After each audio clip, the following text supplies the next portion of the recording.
तो hello guys, welcome back to my YouTube channel. Start करते हैं आज की वीडियो और आज की डिटेल्स में बताता हूँ कि क्या हुआ आज, मैंने ट्रेड किया नहीं किया, अगर नहीं किया तो क्यों नहीं किया, क्या सिचुएशन चल रही है मार्केट की, सारी चीजों के ऊपर आज बात करने वाले हैं हम लोग। वीडियो पूरा एंड तक देखना, बहुत सारी इंपॉर्टेंट चीजों के ऊपर बात करेंगे आज। साइकोलॉजी कैसे होनी चाहिए, माइंडसेट कैसा होना चाहिए, ये बहुत सारी चीजें इंपॉर्टेंट होती है ना। और मैं रेगुलर ट्रेड, अभी ट्रेडिंग मैंने ऐसे कम क्यों कर दिया है, मैं इंट्राडे ट्रेडिंग में रेगुलर ट्रेड क्यों नहीं कर पा रहा हूँ, क्यों मैं कोई कोई दिन मुझे ट्रेड नहीं मिलता है, ये सारी चीजों के ऊपर आज बात करने वाले हैं। वीडियो को लाइक कर दो, चैनल को सब्सक्राइब कर दो और स्टार्ट करते हैं आज की वीडियो। तो देखिए आज क्या हुआ ना, आज का छोड़ो, मैं ये मंथ का ही बताता हूँ आपको। सबसे पहले आप देखो यहाँ पे 2 तारीख को मार्केट, 2 तारीख को मार्केट यहाँ पे ओपन हुआ, इतनी बड़ी कैंडल बनी, ऊपर गया नीचे आ गया।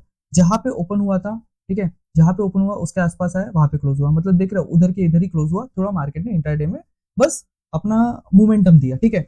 ये 2 तारीख हो गया। फिर उसके बाद आप देखो 5 तारीख को साइडवेज मार्केट, फिर देखो 6 तारीख को साइडवेज मार्केट, फिर देखो 7 तारीख को फिर से साइडवेज मार्केट, और आज है 8 तारीख। 8 तारीख भी पूरा फर्स्ट हाफ साइडवेज था। सेकंड हाफ में आप देखो यहाँ पे ऑलमोस्ट 245 के आसपास मार्केट ने इसका ब्रेकडाउन दिया। अब मेरा प्लान क्या था ना, इसके नीचे मैं अग्रेसिव सेल करूंगा। ये वाले इसको क्लियर कर देता हूँ सबसे पहले। ये देखो, ये वाला जो है ना 24,330 का, मैंने टेलीग्राम चैनल पे भी ये सारे लेवल्स बता दिया था आपको। आप मेरा चैनल ज्वाइन कर लो, वहां पे मैं डेली वाइज अपने जो एनालिसिस है वो डालता हूँ और उसके अकॉर्डिंग ही ट्रेड लेता हूँ, है ना। तो वो मैं सुबह मॉर्निंग में ही डाल देता हूँ कि मैं कहाँ ट्रेड लेने वाला हूँ, उसके हिसाब से मैं ट्रेड करता हूँ। और मेरा ऊपर का लेवल ये था। अब क्या हुआ ना, मैं और एक ये सेफ जोन था मेरा कि इसके नीचे निकलेगा तो एकदम पीसफुली ट्रेड करूंगा। अब सीन क्या होगा, सेकंड हाफ में इसने ब्रेक डाउन दिया ना यहाँ पे, और देखो इतनी बड़ी कैंडल बनी, और इसने इसका डाउन कब, इसका ब्रेक डाउन कब दिया इसने, ऑलमोस्ट 3:15 की कैंडल को। तो यहाँ पे मैं क्या ही ट्रेड लेता, है ना। तो ये सेंस नहीं बन रहा था ट्रेड लेने का। और आज के टाइम में मैं ना फोमो में नहीं आता हूँ कि यार ये छूट जाएगा मेरे से ट्रेड, ऐसा कुछ नहीं है।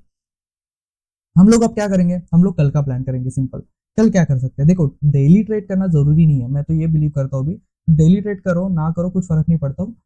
मेन है कि क्वालिटी ट्रेड करो। जो ट्रेड ले रहे हो ना वो क्वालिटी वाइज ट्रेड हो ना, आपके सेटअप के हिसाब से ट्रेड हो। अभी मैं 4 प्राइस एक्शन के ऊपर ट्रेड कर रहा हूँ, मैं ऐसा रैंडम ट्रेड नहीं कर रहा हूँ। मैं हो सका हूँ मैं इंडिकेटर यूज करता तो डेली बेसिस पे ट्रेड करता, और मैं करता भी था वो चीज, और मैं उसमें भी प्रॉफिटेबल हूँ। ऐसा नहीं है कि इंडिकेटर बेस्ड ट्रेड जो कर रहा था मैं नुकसान में हूँ, ऐसा नहीं है।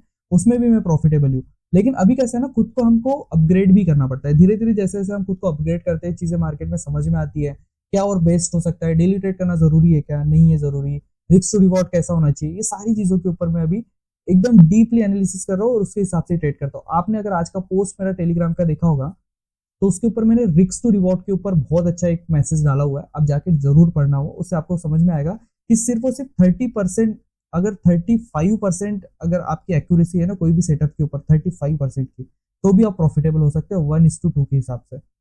ये सारी चीजें मैंने टेलीग्राम चैनल पे एक्सप्लेन किया, इसके ऊपर मैं एक वीडियो भी बनाऊंगा प्रॉपर। लेकिन आज का आपको एनालिसिस बता देता हूँ। देखो, तो यहाँ से मुझे शॉर्ट करना था, बट अभी पीसफुली तो यहाँ से शॉर्ट करता, अग्रेसिवली यहाँ से शॉर्ट करता, लेकिन सीन यहाँ हो गया कि सेकंड हाफ में दे दिया इसने और एकदम क्लोजिंग के टाइम में दे दिया, तो करने का कोई सेंस ही नहीं बनता था। पैसा बचाना जरूरी है, रिस्क रिवॉर्ड, रिस्क मैनेजमेंट बहुत जरूरी होता है, ठीक है। अभी देखो कल का मेरा क्या प्लान होगा, कल का सिंपल यही प्लान है। इसके ऊपर निकलेगा तो मैं यहाँ पे ट्रेड लूंगा, इसके नीचे निकलेगा, ये वाला जो जोन है इसके नीचे निकलेगा, स्ट्रॉन्ग कैंडल बनेगी तो मैं एक ट्रेड ले लूंगा। अब आपको और एक चीज दिखाता हूं, देखो ये वाला जो जोन है ना, ये वाला जोन, ये एक हो गया, और यहाँ पे ये वाला जोन। अब मार्केट यहाँ से, मार्केट सपोज करो यहाँ पे ओपन होता है, ठीक है, यहाँ पे ओपन होता है, और इसको अगर ये ब्रेकडाउन देता है नीचे का स्ट्रॉन्ग कैंडल के साथ, तो हम यहाँ पे एक ट्रेड बनाएंगे। मार्केट यहाँ पे बीच में कहीं ओपन होता है, ऊपर जाने का ट्राई करेगा, स्ट्रॉन्ग ब्रेकआउट देता है तो हम यहाँ पे एक ट्रेड बनाएंगे।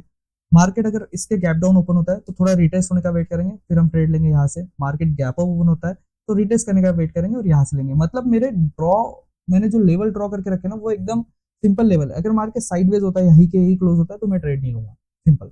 तो ये सारी चीजें ना धीरे धीरे आपको नॉलेज के साथ आता है। आपने कितना अच्छे से एक्सप्लेन किया, मैंने देखा इतने, मतलब ये जोन बने हुए, जोन के नीचे निकलेगा ऊपर निकलेगा, किधर साइड ओपन हो सकता है, उसके हिसाब से कल का क्या प्लान हो सकता है, ये सारी चीजें मैंने बना के रख दिया है। और ये सारी चीजें आपके साथ भी मैं शेयर कर रहा हूँ। तो आज के मार्केट में भी कोई ट्रेड नहीं था, साइडवेज मार्केट है इसलिए कोई दिक्कत नहीं है। ये साइडवेज मार्केट में सेलर्स ने बहुत पैसा बनाया होगा, ऑब्वियसली बात है। अब ऑप्शन सेलिंग करते हो साइडवेज मार्केट में पैसा बनता है, लेकिन मैं ऑप्शन सेलिंग में डायरेक्शनल करता हूँ। अब इसका रीजन भी क्यों है, क्या है ना, ऑप्शन सेलिंग में खुद में एक 67% की प्रोबेबिलिटी है विनिंग की, साथ ही साथ में अगर उसके अंदर मैं डायरेक्शनल ट्रेड करता हूँ तो पता है मुझे कम पैसा मिलेगा, प्रॉफिट ज्यादा नहीं बनेगा। कैसा है, उसमें लॉसेस होने के चांसेस बहुत कम है और प्रॉफिट होने के चांसेस ज्यादा है। इस वजह से ऑप्शन सेलिंग करना मेरे लिए बेस्ट है। अगर सपोज क्या हुआ, मैंने यहाँ पे ट्रेड लिया, डायरेक्शन ट्रेड लिया, लेकिन मार्केट हो गया उसके बाद साइडवेज, तो ये साइडवेज वाले दिन भी मुझे प्रॉफिट हो जाएगा। बाइंग करूंगा तो यहाँ पे नुकसान हो जाएगा, ऑब्वियसली है ना। तो इसलिए, और मुझे नहीं पता ना कौन से दिन मुझे डायरेक्शनल ट्रेड मिलेगा, कौन से दिन मुझे डायरेक्शनल ट्रेड नहीं मिलेगा। तो मेरा प्रॉफिट कहाँ पे, मेरा प्रॉफिट यहाँ पे साइडवेज मार्केट जब रहेगा तब भी मुझे प्रॉफिट हो जाएगा, डायरेक्शनल ट्रेड जब भी रहेगा तब भी मुझे प्रॉफिट हो जाएगा। मुझे नुकसान कहाँ पे होगा, मुझे नुकसान होगा एकदम जब ये रिवर्स हो जाएगा, तब मुझे नुकसान होगा, मतलब मेरे अपोजिट में चले जाएगा मार्केट। इस वजह से मैं ऑप्शन सेलिंग कर रहा हूँ। अगर मैंने ट्रेड ले लिया, जैसे आप मेरा 6 तारीख का जाके ट्रेड देखो, साइडवेज मार्केट में हमने पैसा बना लिया, क्यों बनाया, क्योंकि डायरेक्शन के हिसाब से मैंने सोचा और होल्ड किया उसको, पैसा बन गया। तो ये एक प्रोबेबिलिटी होगी साइडवेज मार्केट की, साथ में डायरेक्शनल की एक प्रोबेबिलिटी होगी। जब भी अपोजिट निकलेगा, मैंने ट्रेड लिया और मेरे अपोजिट चला गया और ऊपर ही ऊपर जा रहा है, तब मैं वो चीज बोल सकता हूँ कि ठीक है, उस दिन मेरा चल जाएगा, वो मेरा दिन नहीं था। और इसी वजह से डेली बेसिस में ट्रेड नहीं कर पा रहा हूँ, और मुझे 100% पता है कि कल अपने को अच्छा ट्रेड मिल सकता है। तो लेट्स सी, देखते हैं कल के हिसाब से प्लान करेंगे, जो भी रहेगा। एक ट्रेड मिलूंगा, एक ट्रेड के बाद मैं ज्यादा ट्रेड करता नहीं हूँ, इसी वजह से चार्जेस भी कम लगते हैं। अब बहुत सारे लोग के क्वेश्चन है, अगर मैंने जो रिस्क टू रिवॉर्ड के ऊपर जो मेरे टेलीग्राम चैनल और यूट्यूब पे पोस्ट भी डाला था ना, उसके ऊपर बहुत लोगों के कमेंट भी आया कि ब्रोकरेज लग जाएगा आपका तो आप प्रॉफिटेबल नहीं रहोगे। अरे ब्रोकरेज की बात जो है ना, वो एक लॉट के अंदर आप देखोगे तो ब्रोकरेज ऑब्वियसली लगेगा। जब आप लॉट साइज बढ़ा दोगे, जब सेम प्रोसेस को आप फॉलो करोगे ना, तो वो ब्रोकरेज भी उतना ज्यादा नहीं लगेगा। तो थोड़ा आपको ये लेवल पे भी सोचना पड़ेगा कि अभी जो छोटे लेवल पे आप कर रहे हो, ये प्रैक्टिस है। जब आप लॉट साइज बढ़ाओगे तो वो एक प्रोफेशनल टाइप में रहेगा, और उसके अंदर ब्रोकरेज वगैरह आप ध्यान भी नहीं दोगे उतना। तो ठीक है, आपको एक्सप्लेन तो कर दिया मैंने जो भी था। और गाइज मैं ना एक्सएनएस पे यहाँ पे एक डेमो अकाउंट भी मिलता है, एक्सएनएस मैंने ओपन किया है गोल्ड ट्रेड करने के लिए। तो मैं सोच रहा हूँ कि डेमो अकाउंट के अंदर भी कुछ दिन ट्रेड करते देखते हैं। ये 54,000 जो यहाँ पे, मैं 50,000 का लेवरेज मिला था मुझे, मैंने 4,000 का यहाँ पे प्रॉफिट बना दिया ऊपर का। तो मैं सोच रहा हूँ इसके अंदर 20-30 हजार का प्रॉफिट बनाते, फिर उसके अंदर रियल मनी इसके अंदर इंट्रोड्यूस करेंगे। तो अगर आप चाहते हो कि ये डेमो ट्रेडिंग में लाइव आके करूँ ना, तो मुझे कमेंट करके बता दो। अगर आपको देखना है डेमो ट्रेडिंग, डेमो ट्रेडिंग है, रियल मनी नहीं है। अगर आप बोलते हो लाइव आके बताओ एक बार कि कैसे करते हैं, तो लाइव आके भी हम लोग कर सकते हैं।